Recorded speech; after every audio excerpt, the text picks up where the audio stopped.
Welcome to the intersection of technology, cybersecurity, and society. Welcome to ITSP Magazine. You're listening to a new episode of Stories from Space podcast, where your host, Matthew Williams, examines the history of human spaceflight, the breakthroughs that revolutionized our understanding of the universe and our place in it, and the brave individuals who work tirelessly to advance the frontiers of our understanding. Knowledge is power, now more than ever.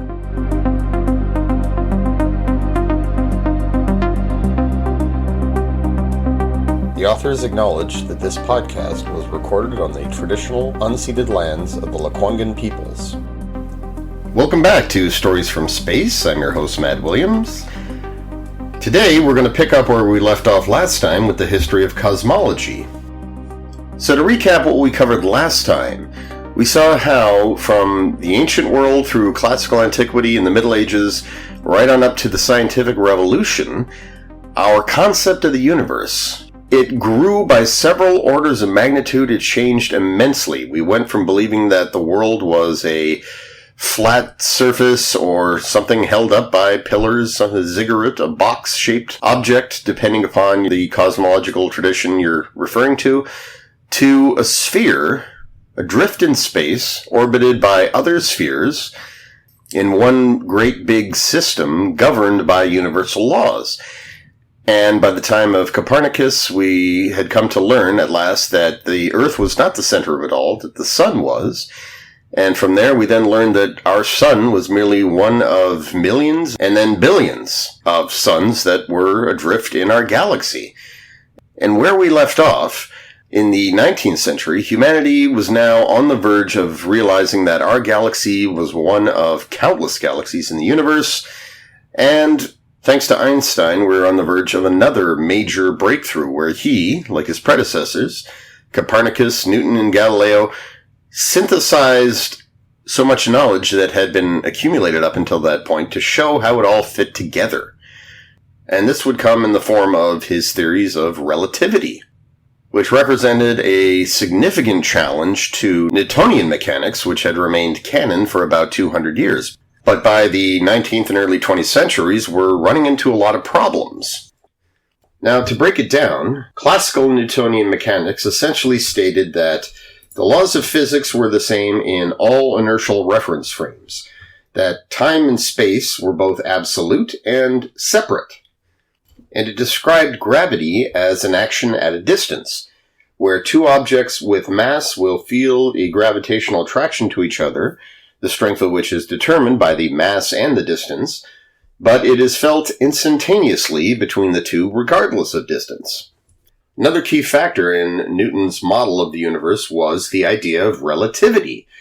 And contrary to what many suspect or have been led to believe, it was Galileo who originally proposed this term, and it was his way of explaining how motion and velocity were actually relative to the observer based on their own moving reference frame. And this explained how an observer on Earth, being unaware that they are moving, will think that other objects that appear to be moving around them, that they alone are moving, and they, the observer, and the planet they're standing on is standing still.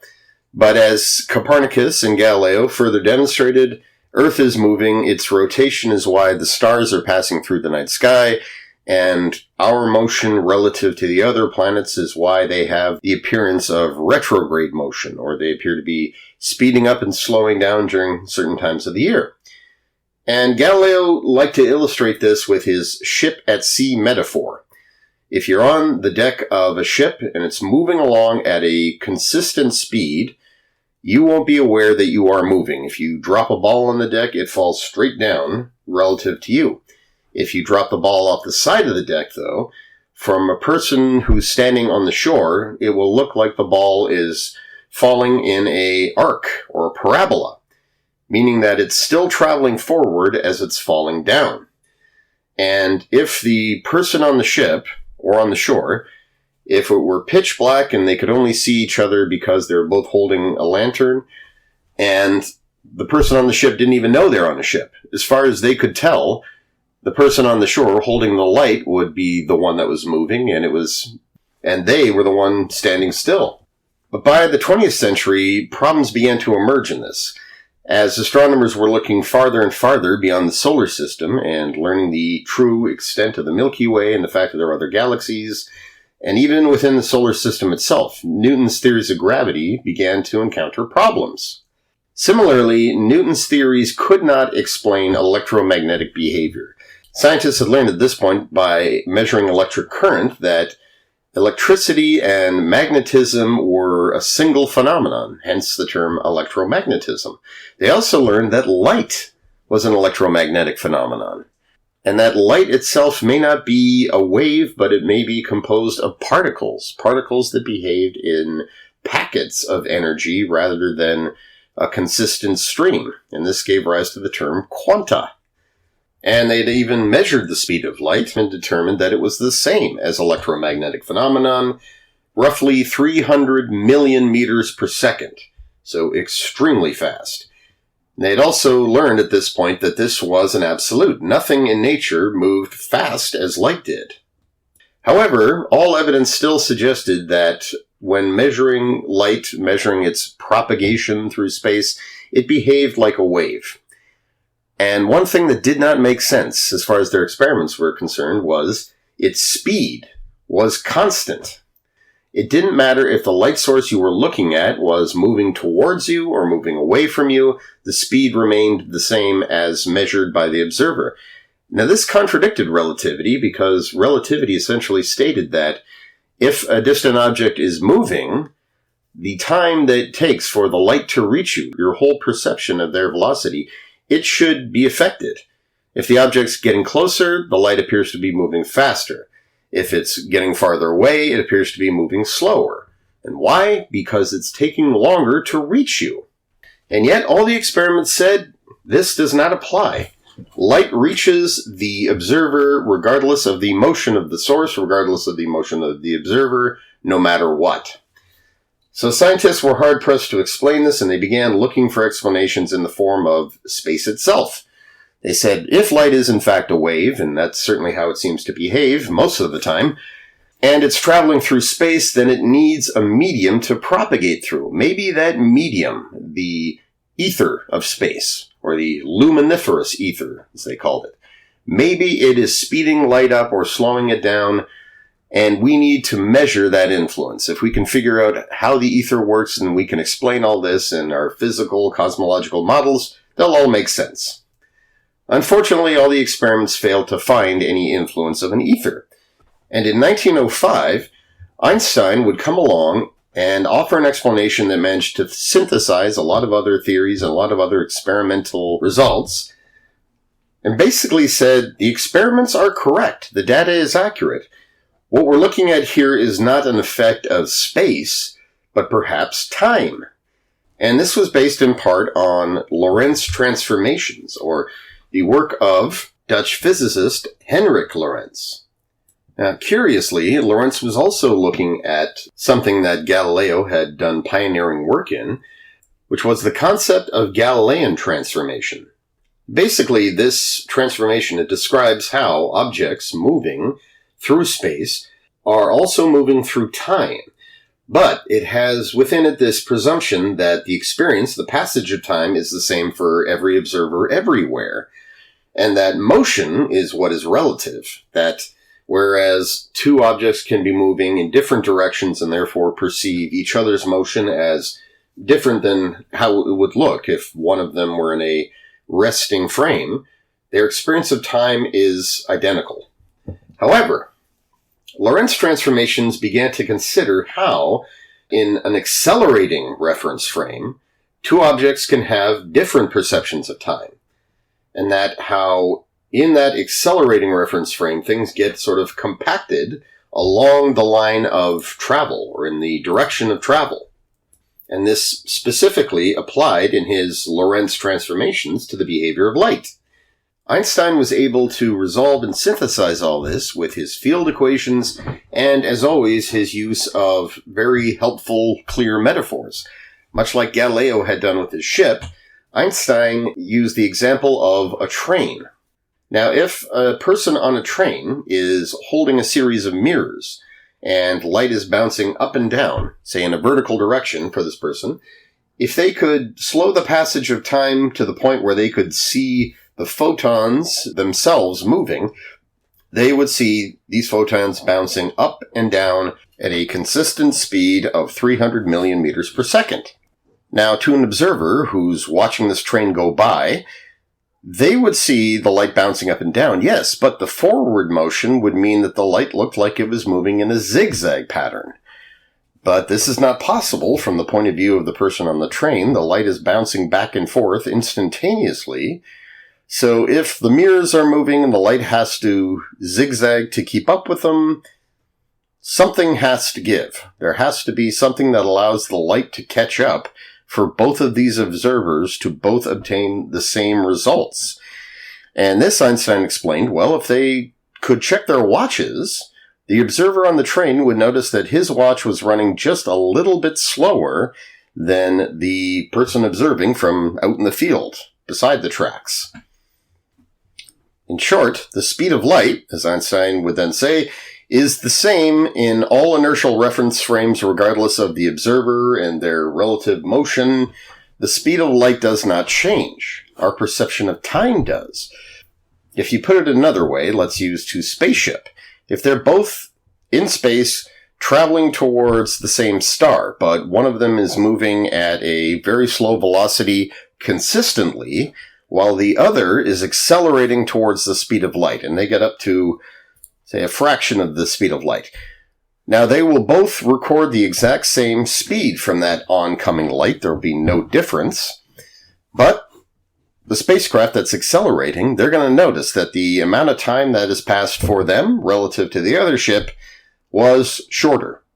But because energy is never lost in the system, Einstein began looking at this in its equation form, and he thought, well, if time is lost in this accelerating reference frame, then that seems like a loss of energy too. So, if we plot E, energy, and using the same Newtonian formula for calculating force, mass times acceleration, he said E equals mass times acceleration towards the speed of light. So E equals mc squared. And there were a number of consequences to this, because it showed that for objects approaching the speed of light, their mass, their feeling of mass, their inertial mass, will get heavier as they approach it. And so it takes more and more energy to accelerate them further, and the speed of light cannot be reached or passed because it would take infinite energy to do that, and by the time they reached it, the object would have achieved infinite mass, and this is physically impossible. So, it all seemed to balance out. But another very cool consequence of this was scientists were looking at it and they said, now hold on, if you just swap around some of these parameters, it all works out the same. So energy and mass here are interchangeable in this equation, which means that there is equivalency between energy and mass. And Einstein argued this in the form of the mass-energy equivalence. Basically, mass is just stable energy. Another very interesting consequence was he was also basically asserting that time and space were equivalent. They were separate expressions of the same thing. So whereas in Newtonian physics, time and space were absolutes and separate, Einstein demonstrated that they are in fact part of the same reality. They are not absolute, they are relative to the observer. So instead of space coming down to 3 dimensions, x, y, and z, and time as a separate dimension, t, space-time can be described as 4-dimensional. So physicists immediately were drawn to this theory, which Einstein called his special theory of relativity, because it not only meant that their observations and the experimental results they got were correct, there was no strange mystery or missing ether in order to explain their observations. It also resolved classical Newtonian mechanics with Maxwell's equations of electrodynamics. And so, for the next 10 years, Einstein would expand on this, and he would put the finishing touches on it by about 1915, 1916, because he wanted to account for gravity as well, which, as I said, scientists were beginning to have some troubles with. So, from his special relativity paper, he drew a lesson that maybe Newton was wrong. He described gravity as action at a distance, an instantaneous one, but special relativity demonstrated that nothing in the universe is instantaneous. It travels at a limited speed, the speed of light, still extremely fast, but over cosmic distances, it takes its time. And so he began rethinking gravity. First of all, Einstein took a page from all the recent developments in the field of electromagnetism, and he considered whether or not gravity was in fact a field. It wasn't a direct pull by objects, but rather something that was generated locally by objects with mass. And another thing was the idea that gravity could travel instantaneously or be felt instantaneously between one object and the next. Special relativity had shown that in our universe, nothing exceeds the speed of light. Information in our universe is restricted to that speed. So he also began to toy with the idea that gravity itself was subject to the speed of light. Second, he began looking into how gravity and acceleration were likely related. Because, as scientists had come to realize at this point, there really is no distinction between gravity and acceleration. So for an accelerating object, anybody inside that object, they're going to feel a push. The moment you accelerate, you get pushed back in the opposite direction of travel. And for this, Einstein used a really brilliant metaphor, the elevator. So if you're standing in an elevator and it's perfectly still, you feel no sense of motion. When it starts to move, you'll feel a bit of a jolt, depending on the direction you're going. But as the elevator achieves a consistent speed, you'll no longer be aware that you're moving. You'll feel just comfortable and you'll see the numbers changing, but if they weren't there, you'd have no way of knowing. On the other hand, if someone were to cut the cable of that elevator, you'd begin to fall very quickly and you'd feel weightless because gravity is now pulling you down very, very fast.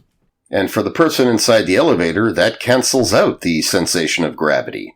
You're now basically in free fall as this elevator goes hurtling to the ground. And as Einstein demonstrated with special relativity, acceleration alters the perception of time. So Einstein began to wonder if gravity was not an action at a distance, but a local action. Something that is imparted by massive objects on space-time around them. And so if we were to visualize it, if we were to look at space-time as a two-dimensional plane or a flat sheet, then wherever there's a massive object, like a planet or a moon or star, you then have a sort of dimple effect in the surrounding space-time. So the curvature of space-time is altered by the presence of a large gravitational field caused by massive objects. And for objects that fall into this field, their perception of time is altered because gravity is imparting acceleration on them. It's causing them to speed up. And furthermore, that in and around this bent space-time, anything that is falling towards it, it will be tracing the curvature of that space-time. And so when he applied this and the necessary mathematics to the universe, suddenly all the observations that didn't match with Newtonian physics made sense.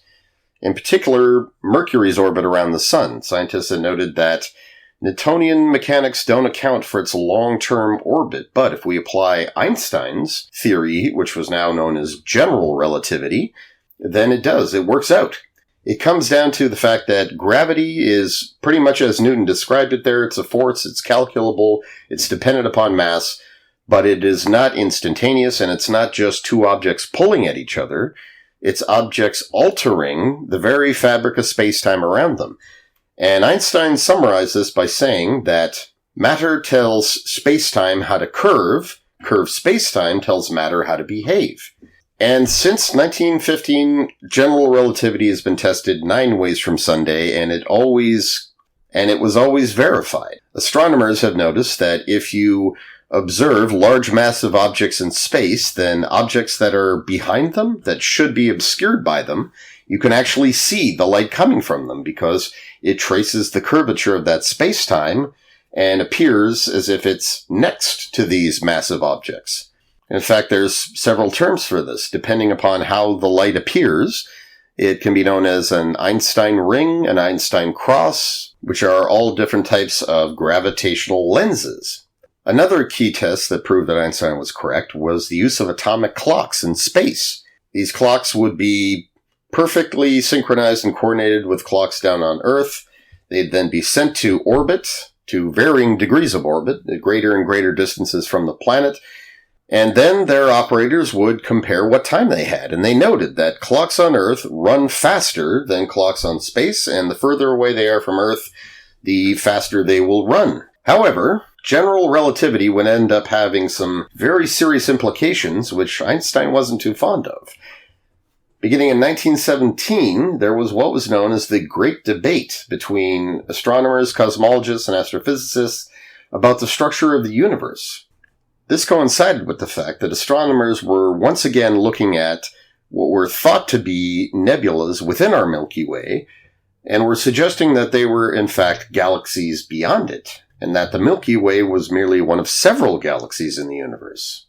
And improved telescopes allowed for astronomers to confirm this for the first time. Between 1923 and 1924, famed astronomer Edwin Hubble, he used Cepheid variables, which are stars that change in brightness over time. And this characteristic has allowed astronomers to use them to measure cosmic distances. Now, Hubble identified several of these types of stars in the Andromeda Galaxy, and the distance measurements he got confirmed that they were positioned far beyond the edge of the Milky Way. Therefore, they couldn't be nebulas within our galaxy. They were other galaxies beyond it. Another important aspect of the Great Debate was that if Einstein's theories were to be believed, then the universe would need to be in a state of recession. All this gravity of all these massive objects would be pulling everything closer and closer together until it eventually went crunch. And the fact that there was no indication that that was happening meant that there must be something else at work.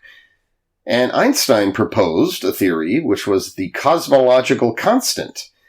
And this was the idea that there was a force in the universe that acted against gravity and kept everything in a static, stable state. And whereas some physicists, including Einstein himself, argued for this steady state model of the cosmos, others speculated that depending on the value of the cosmological constant, the universe could in fact be expanding. And between 1927 and 1929, both Edward Lemaitre and Edwin Hubble made a key discovery that settled that debate. Using spectrometers, they were able to measure the wavelengths of light coming from distant galaxies. And what they noticed was that those closest to us, the light coming from them was shifted towards the blue end of the spectrum, whereas with all other galaxies beyond a certain distance, any galaxy that was not closest to our own, the light coming from them was redshifted.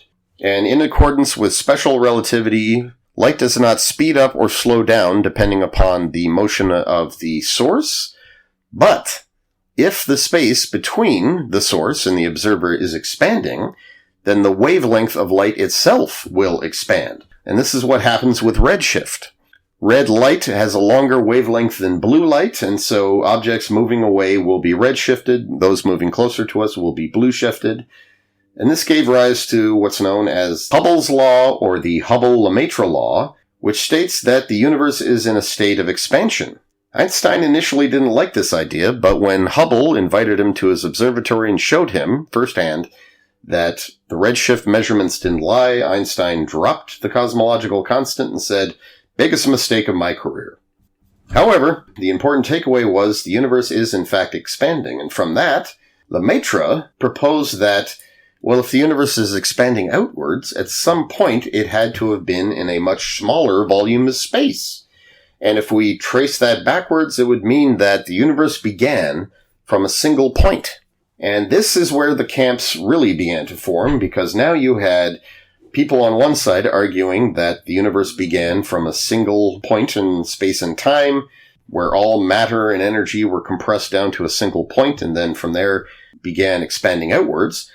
And those who believed that the universe was in a steady state, with new galaxies and stars being created all the time. And the former theory was derisively named the Big Bang Theory. And even though it was meant to be a joke, the name stuck. And Lemaitre himself was accused of letting his own religious feelings, because he was in fact a priest as well as a physicist, he was accused of letting these intrude on his scientific theories. But by the 1960s, the discovery of the cosmic microwave background ended that debate. And the reason for that is because scientists knew that if the universe began from an initial point in space that was really tiny and dense and then exploded outwards and began expanding, there would be some kind of relic radiation, primordial light somewhere out there, and its distance from us, the observers, would correspond to the age of the universe because it's traveling at the speed of light. If the universe has been around for umpteen billion years, we would see this relic radiation umpteen billion light years away. And that's precisely what happened with the cosmic microwave background. In the 1960s, microwave telescopes, they detected a faint, persistent background hum, which once they were able to resolve it, they noted that, yes, there is microwave energy at a distance of roughly 14 billion years in all directions from us. And the reason it appears in the microwave spectrum is because that light, it's been so redshifted over time because of the expansion of the universe, it's no longer visible to us. This not only settled the debate largely between the steady-state hypothesis and the Big Bang Theory, but it also led to increasingly accurate ages of the universe. Today, astronomers have constrained it to 13.8 billion years, plus or minus a few hundred eons, and that's based on increasingly accurate resolutions of the cosmic microwave background. So another thing that was taking place during the 1960s, it was known as the Golden Age of General Relativity. At this point, astronomers had instruments sophisticated enough to see countless galaxies, and not just in optical telescopes, but in non-visible wavelengths like the radio spectrum, the microwave spectrum, the ultraviolet and X-ray spectrum. And they were able to test general relativity at this point at the largest of scales. And this is when problems began because astronomers noted when they were observing the rotational curves of other galaxies, basically they said these galaxies are moving too fast, and the effect they have on light that is bending around them, around their massive bodies, it's greater than anything suggested by what we can see. There's not enough visible matter there to account for their behavior. And so, this led to general relativity being seriously questioned. And given that general relativity has to this day been confirmed 9 ways from Sunday, astronomers began to speculate that in addition to visible matter that we see, which is either emitting light or reflecting it, absorbing it, radiating it, that there must be some mysterious invisible mass out there as well. And this gave rise to the term dark matter. And according to their calculations, astrophysicists estimated that dark matter must account for 85% of the matter in the known universe. So once again, the predominantly held cosmological models of the universe, they shed their skin and they began to incorporate new theories, new ideas.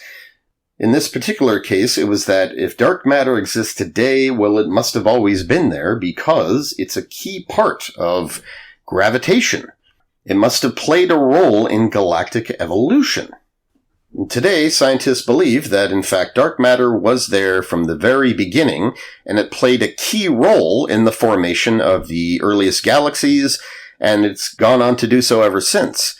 It forms the halo, which caused all the neutral hydrogen in the early universe to fall in, collapse and form the first stars, and gather together to form the first galaxies. And over time, this has held galaxies together.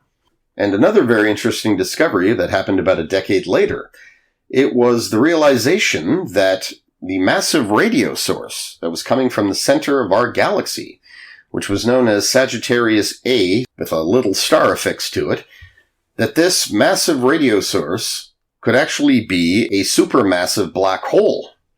This was another benefit of the golden age of general relativity. Scientists were able to confirm the presence of black holes, which had been proposed in the early 20th century as an interpretation of Einstein's field equations.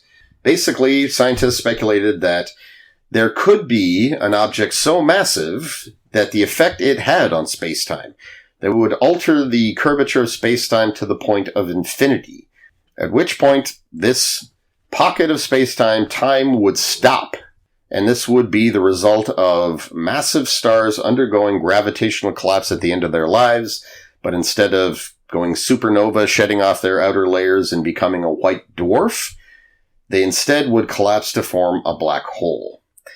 And now, by the 1970s and thereafter, astronomers and astrophysicists now had evidence that at the center of all major galaxies, there are supermassive black holes, which also would have been there during the early universe, gradually grown over time, and this too would have had an effect on galactic evolution. Well, as if that wasn't confusing and challenging enough, by the 1990s, Hubble took to space and began taking the deepest images of the universe yet. And part of its mission was to investigate the mystery of dark matter, of general relativity on the largest of scales, and to really discern how the universe evolved ever since the Big Bang. Prior to Hubble, astronomers had been limited in what they could see. They could only really see a few billion years back in time. But with Hubble and the deep fields and then the ultra-deep fields, we not only got a much better idea of just how many galaxies there are out there, which at the time was estimated to 200 billion, but scientists also noted another curious phenomenon that indicated that perhaps our notions of gravity were wrong. And that is the fact that during the past 4 billion years, the universe has been expanding at an accelerating rate and pushing the boundaries of astrophysics, looking back as early as we possibly can. Scientists noted that immediately after the Big Bang, there was an expansion which seemed to slow and then began to pick up speed again. And from that point onward, it seemed relatively consistent. The universe was expanding at a relatively consistent rate, faster than the speed of light, yes, but it didn't appear to be picking up speed, whereas roughly 10 billion years after the Big Bang, suddenly it started moving faster. And so this led to speculation that in addition to there being a mysterious form of mass out there that we couldn't account for, there was also a mysterious energy. This gave rise to the notion of dark energy. And according to current theories and calculations, it's estimated that roughly 72% of the total mass energy density of the universe is made up of dark energy. That's opposed to mass alone. In the same scheme, dark matter makes up 23%, whereas visible or normal matter makes up only 4.6%. And so this has led to yet another debate, in which general relativity is either wrong, giving rise to alternative forms of gravity such as modified Newtonian dynamics or MOND, or that Einstein was actually correct with his theory of the cosmological constant, and those who speculated that depending upon the value of it, that the universe would in fact be expanding. It seems that they were more right than they knew. Not only is there a force that is pushing against gravity and overpowering it, but as the galaxies get farther and farther apart, as the large-scale structure of the universe continues to get spaced apart, gravity has less and less of a pull. And so that expansionary force is making everything move farther and farther away from themselves. And that has incredible implications for the future of our universe. Based on Einstein's theories, astronomers believe that sooner or later gravity would slow the expansion of the universe down, and it would start to recede, eventually resulting in a big crunch. But at this point, we're really not sure. The universe could end in a big rip, or the heat death, where it just keeps expanding ad infinitum until all stars, all galaxies die out. Now, several other revolutionary changes have happened since the 1990s. Thanks to Hubble, the age of space telescopes began, which began observing the universe in multiple wavelengths, infrared, ultraviolet, gamma rays, X-rays, microwaves, radio waves. And this has allowed the census of galaxies to jump from 200 billion, a full order of magnitude higher, to 2 trillion. On top of that, astronomers have noted several curious phenomena, such as gamma-ray bursts and fast radio bursts, that have become mysteries in their own right. What is causing these phenomena? And by the late 2000s, the Kepler Space Telescope led to a boom in the number of confirmed exoplanets. As we addressed in a previous episode, whereas only a few dozen planets had been confirmed beyond our solar system, right on up into the first decade of the 21st century, today that number has jumped to well over 5,000 confirmed planets, with another 10,000 or so awaiting confirmation. And then in 2015, astrophysicists confirmed for the very first time the detection of gravitational waves. This was another phenomenon predicted by Einstein's theory of general relativity that stated that when massive objects merged together, they created ripples in the fabric of spacetime, which could be detected hundreds, thousands, even millions or billions of light years away. And here too, since the first confirmed detection, countless events have been picked up and studied and even traced back to their sources in some cases. And today, astrophysicists are looking forward to space laser interferometers or gravitational wave observatories, which will detect thousands of more events and use these to probe the interiors of stars and many other interesting forms of scientific research. But we'll also be looking for primordial gravitational waves that were caused by the Big Bang. If the Big Bang did in fact leave behind relic radiation, and we know it did, the cosmic microwave background, then it would also have left gravitational waves, which would have traveled the same amount of distance, because, as we know, gravitational waves move at the speed of light, much like gravity itself. So as you can clearly tell just from this relatively brief and topical treatment of the history of cosmology, it's gone through several phases. Much like all of our astronomical and astrological systems, many emerged all across the planet. Every single culture that ever existed had its own version. Over time, these merged and influenced each other. And as the era of modern astronomy began to dawn, certain conventions and knowledge became relatively universal. And as our instruments improved and our methods improved, we began to make more and more startling and fascinating discoveries. And at every single interval, these really shook up our previously held notions. The universe, as we knew it, got bigger and bigger and bigger. And it's gotten to the point now where we live in a universe that may very well be infinite. We have no way of knowing. We can only see so far. And thanks to the James Webb Space Telescope and future observatories, such as Euclid, Nancy Grace Roman, LUVOIR, and others, we are finally at a point where we can see back to the very beginnings of time, where we can see galaxies that are within the so-called cosmic dark ages, a period of the universe that is completely invisible in optical light, and which also happens to be the period where the first stars and galaxies were born.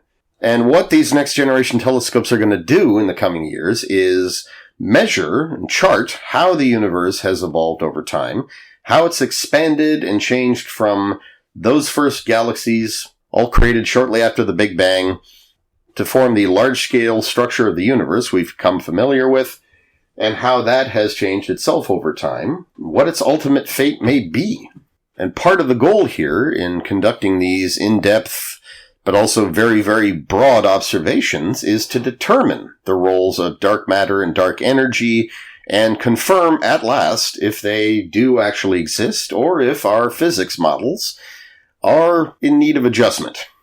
So much like the field of quantum mechanics and the study of subatomic particles and how matter behaves on the tiniest of tiny levels, we are looking at how matter behaves on the largest of scales, on the cosmological scale, in the hopes of better understanding how everything works and how it all fits together. And one thing that is especially exciting about that is we really have no idea what we're going to find. But to quote Arthur C. Clarke, the truth, as always, will be stranger than fiction. And like all previous revolutionary discoveries that we've made, they are likely to significantly shake up all of our previously held notions. Everything that we thought we knew is going to be challenged and changed. Or not. Only time will tell. Personally, I can't wait to find out. In the meantime, thank you for listening. I'm Matt Williams, and this has been Stories from Space. We hope you enjoyed this episode of Stories from Space podcast with Matthew Williams. If you learned something new and this podcast made you think, then share itspmagazine.com with your friends, family, and colleagues. If you represent a company and wish to associate your brand with our conversations, sponsor one or more of our podcast channels. We hope you will come back for more stories and follow us on our journey. You can always find us at the intersection of technology, cybersecurity, and society.